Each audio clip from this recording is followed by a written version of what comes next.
California woman is suing the hospital that removed her breasts when she was just 13 years old. The 18-year-old now, who's being referred to as Layla Jane, says doctors began pushing her to have the invasive and irreversible surgery when she was just 11 years old.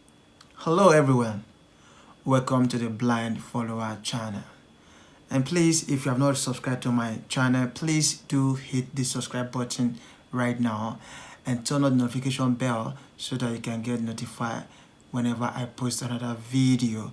You know, my channel is a new channel, so I appeal to every one of you that have seen my videos to please do subscribe to my channel and also share to friends and family.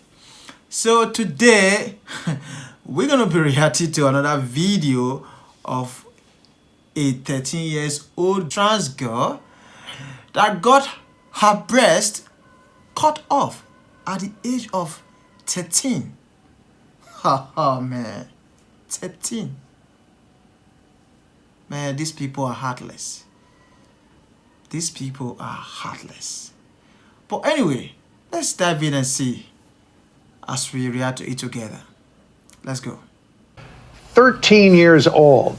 The 18-year-old now, who's being referred to as Layla Jane, says doctors began pushing her to have the invasive and irreversible surgery when she was just 11 years old and believed that she was transgender. She is suing Kaiser Foundation hospitals and 4 doctors, saying she never got a proper psychological evaluation before the surgery. We have reached out to the hospital, and we do have a response, which we'll give you in just a little while. Let's bring in Mark Trammell, Executive Director of the Center for American Liberty and one of the attorneys for Layla Jane. Mark, it's good to have you with us. Appreciate it. So here's what you say in the lawsuit against Kaiser Foundation. You say that Kaiser handed Layla the prescription pad and allowed her naive, emotional, childish roller coaster of feelings to dictate the so-called treatment that she would receive. This all began when she was 11 years old. That's right. That's right. You know, she was suffering from several comorbidities from the ages of 6 to 11. She went to the doctor's office at 12, and after about a 75-minute evaluation, one of the defendant doctors in this case decided, yes, she's transgender and should be on cross-sex hormones, should be on puberty blockers, and within 6 months of that diagnosis was rushed into the operating room under the scalpel to have a radical double mastectomy. It's just remarkable. I'm sorry. You know, like, this is really ridiculous. This is ridiculous. You know, how would you do that to a child? At the age of 13, you cut off her breast in the name of transitioning. At the age of 13, how would you do that?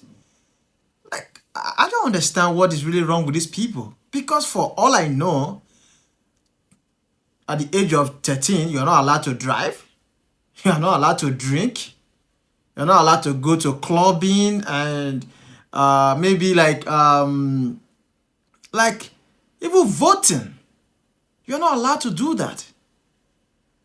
But how on earth that you will not allow people at the age of 13 to do this kind of minor thing? Because comparing this to cutting off someone's breast, these are minor things.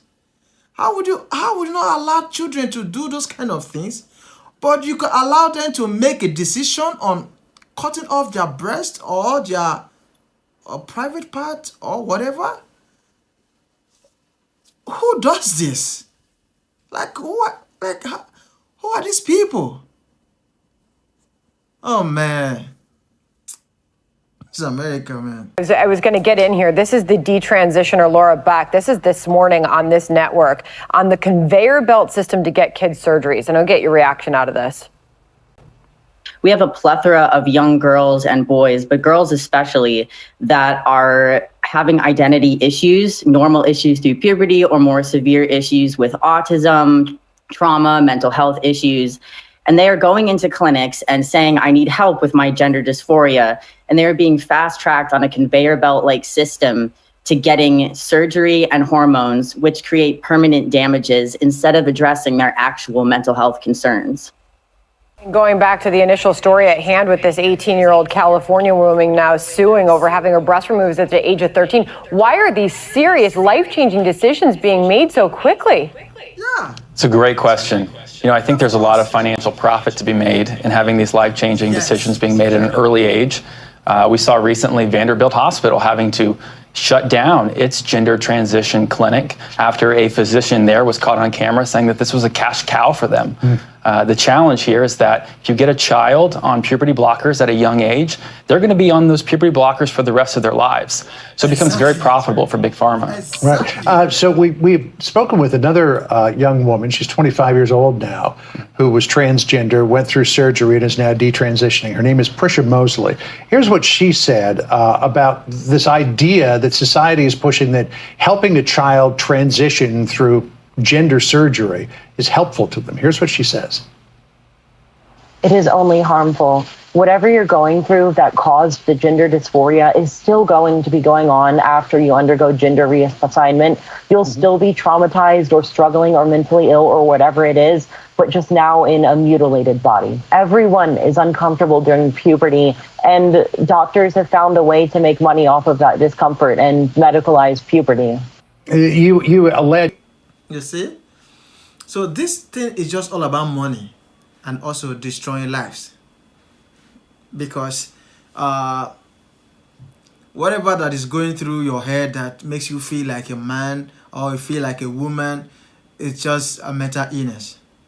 And if you want to take treatment, or if you're thinking of receiving treatment, it should be treatment that based on your mental status, not your physical status, by removing some of your parts or cutting some off or switching them to another one. No, those one will not solve the problem, because the problem is here. Your feelings and your thinking or whatever is here. It's not in your butt or your breast or your vagina or whatever. It's here. So the best treatment you need is your mental treatment, like something that could refix your brain, not cutting your part. So these people here, they are just doing this one for financial gain, and with their devilish heart just destroying people, In your lawsuit, the gender reassignment surgery is, quote, ideological and profit-driven medical abuse. And Prisha Mosley points out that in 4 out of 5 cases, adolescents who go through gender dysphoria eventually grow out of it. That's right, they do. I think on top of that, we're seeing this lie being shared with young patients and their parents, that they have a choice. As Layla's parents were told, the choice being a dead daughter or a live son. It's coercive, and it's being told to two of my clients individually, but it's being told to young people across the country. And it's being told to them in a way that certainly denies them their informed consent in these types of procedures. Well, I want to get in here, Mark. That is why I said in one of my videos that most of these people, they are not doing this because they are doing what they want. Like they will say, oh, be whatever you want to be, do whatever you want to do. I understand, but most report from most of all the transgender people that are having this regret and what have you, they always say that they just told them to do this, not that actually they really want to do it. Some of them are coerced into doing this. They don't really want to do this, but they are being brainwashed into doing this. And in this case, they come out regretting. They are just doing this thing blindly, without even knowing what they are doing. Kaiser's side of the story. This is a statement they have issued in response, saying when adolescent patients with parental consent seek gender-affirming care, the patient's care team carefully evaluates their treatment options, and then a multidisciplinary team of physicians and other experienced professionals are available to provide the patient and their family with information, counseling, and other support. Care decisions always rest with the patient and their parents or guardians, and in every case we respect. My page is blanked out here, the families and their informed decisions about their personal health. So they're saying we're doing everything we need to let this patient know what they need to know to make these serious life-changing decisions. What about their side?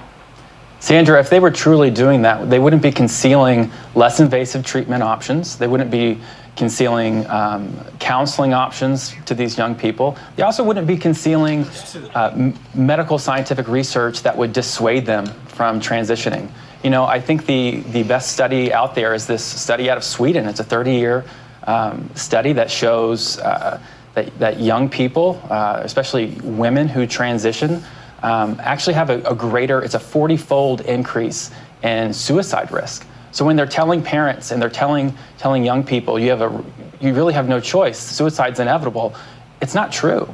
And so if we're talking about informed consent, you have to give the patient all of the information so that they can make a well-informed decision before going into this. And I would just also add, you know, she was 12 years old. That's a child. Yeah. You can see everything here. So these people, they are really heartless.